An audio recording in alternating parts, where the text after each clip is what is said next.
O novo Código Eleitoral pode trazer uma mudança importante que deve impactar as eleições de militares, juízes, e já para o ano que vem isso pode acontecer. A mudança é a previsão de uma quarentena.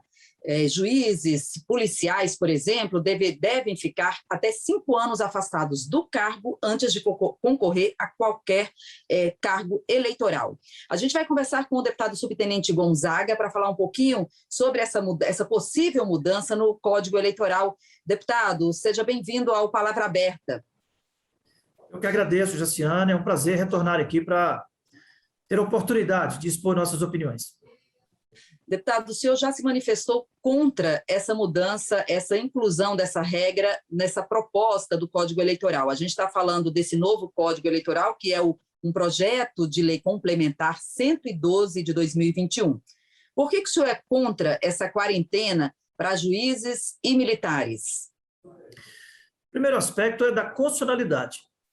A nossa compreensão que a Constituição já estabeleceu esses limites, tanto para os militares, para os policiais, para a magistratura e para o Ministério Público. Cada um tem uma regra e todas elas já prevê o afastamento.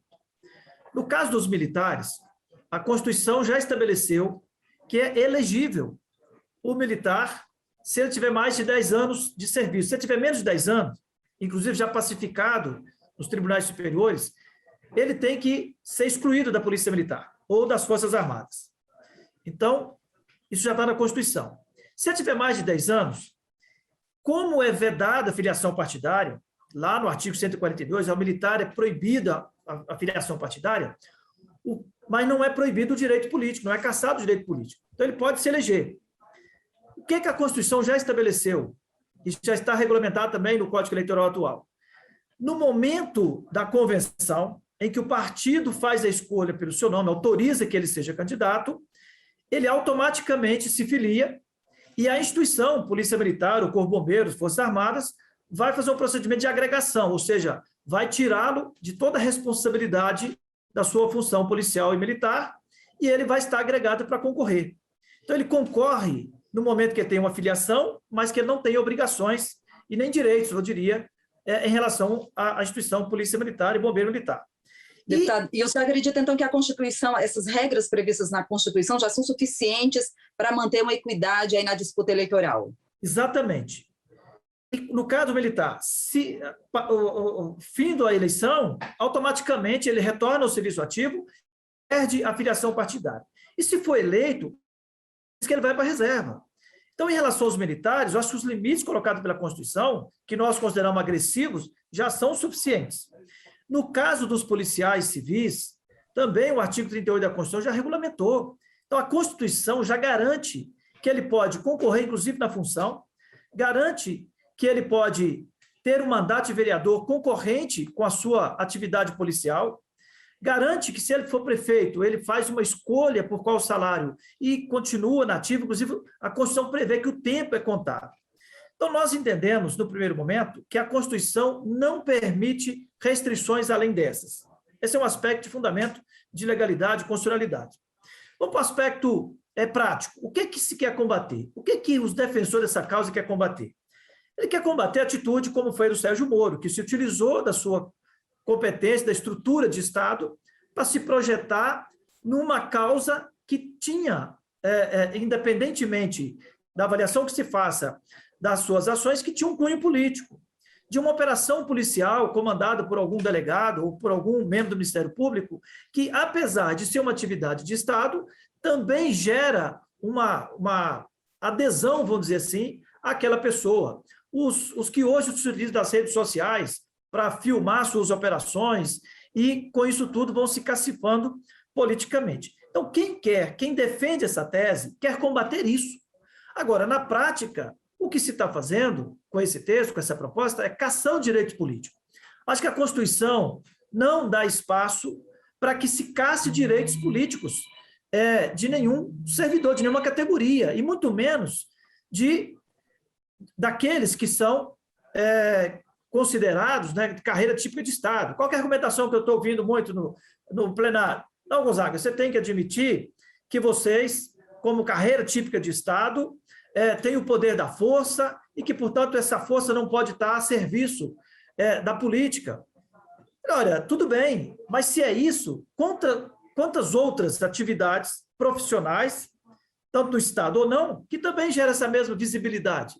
Porque eu não conheço ninguém que está usando da arma, indo para a rua e enquadrando ninguém com a arma na mão pedindo voto. Ele está trabalhando. Então, essa argumentação, para mim também, ela não se sustenta, porque se é uma atividade profissional que gera exposição e que gera adesão, nós teríamos que avançar também em tantas outras, de um coordenador de um programa de auditório, de um padre, de um bispo, que tem um programa todo dia, que está ali martelando, independente das nossas convicções religiosas, mas que está se expondo o tempo todo. E o que não dizer daqueles que têm 50, 60 anos da mesma família, como se fosse um direito hereditário, ser político, que nunca fez outra coisa na vida a não ser fazer política, e se utiliza da estrutura de Estado, do poder que exerce no ministério, numa secretaria, num governo, no chefio do executivo, e mantém a família aqui o tempo todo. Se nós olharmos para a configuração da Câmara, do Senado, boa parte dela vem de uma hereditariedade, é como se fosse um direito hereditário. O pai está no Senado, o irmão está na prefeitura, o primo está no governo, o outro está na Câmara, o filho está na Câmara, está na Assembleia Legislativa. Isso não é também usar a estrutura de Estado? Exercer o poder político não é também uma concessão da Constituição para que ele tenha uma decisão? E mais, quem está, como os policiais, eles estão cumprindo uma missão legal, tem um limite da lei para atuar. No poder político, ele tem muito mais liberdade, tem as verbas públicas para ele fazer política. Então, quem exerce mais influência? É quem tem mandato, e não quem está fazendo operação policial. Então, eu consigo entender as razões de quem está propondo isso, mas não são legítimas. Não são legítimas. É uma busca de reserva de mercado. E isso é uma análise política, vamos dizer assim. Mas, do ponto de vista constitucional, está se propondo caçar direitos políticos. Porque quando propõe um afastamento por 5 anos, que seja 5 ou seja um dia, está dizendo o seguinte: você tem que afastar, você tem que dar baixa, né? Que é a nossa expressão na Polícia Militar, os militares, tem que dar baixa. O Estado teria que automaticamente afastar. Se ele declarou candidato, o Estado teria que afastá-lo. Agora, como é que você afasta 5 anos? Isso é inaceitável sob qualquer aspecto, na nossa visão inconstitucional, e é caçar direito político. Por isso, nós estamos trabalhando muito para combater essa tese por aqui. Tá certo, deputado. A gente agradece a sua participação aqui no Palavra Aberta. Nós conversamos com o subtenente Gonzaga, do PDT de Minas Gerais, falando sobre o projeto, sobre o novo Código Eleitoral. Tem uma parte do novo Código Eleitoral, desse projeto, que é o Projeto de Lei Complementar 112 de 2021, que prevê uma quarentena para juízes e policiais, para militares, uma quarentena de 5 anos, ou seja, um prazo que essas categorias devem se afastar dos seus cargos da ativa para poder concorrer a qualquer cargo eleitoral. Um prazo de 5 anos, é o que está previsto aí no projeto de lei. O deputado se posicionando aqui contra, e para o deputado subtenente Gonzaga se trata aí, então, de uma cassação de direitos políticos, né, deputado? A gente agradece mais uma vez a sua participação aqui no Palavra Aberta. Muito obrigada. Obrigado, Jaciane, e agradeço a pluralidade dessa TV Câmara que nos permite manifestar os contrários. Obrigado. Nós conversamos com o subtenente Gonzaga, do PDT de Minas Gerais. A gente fica por aqui e até a próxima.